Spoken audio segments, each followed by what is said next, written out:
with respect to the debt deficit and debt talks and where we need to go,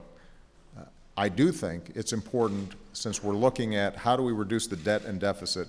both in a 10-year window as well as beyond a 10-year window, to understand that one of the most important things we can do for debt and deficit reduction is to grow the economy. And so if there are steps that in the short term may reduce the amount of cash in the Treasury, but in the long term mean that we're growing at 3.5% instead of 2.5%, then those ideas are worth exploring. Obviously, that was what we did in December during the lame duck session, when Democrats and Republicans came together and we said, you know what, a payroll tax cut makes sense in order to boost the economy. Unemployment insurance makes sense in order to boost the economy. All that stuff puts money in people's pockets at a time when they're still struggling to dig themselves out of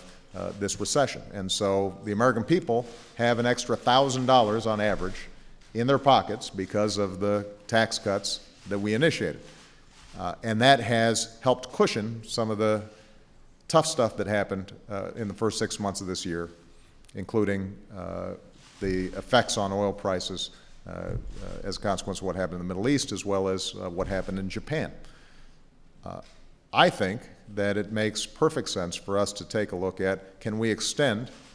the payroll tax, for example, an additional year, and other tax breaks for business investment that could make a big difference in terms of creating more jobs right now. What we need to do is to restore business confidence and the confidence of the American people that we're on track, that we're not going to get there right away, that this is a tough slog, but that we still are moving forward. And I think that it makes sense, as we're looking at an overall package, to see, are there some things that we can do to sustain the recovery,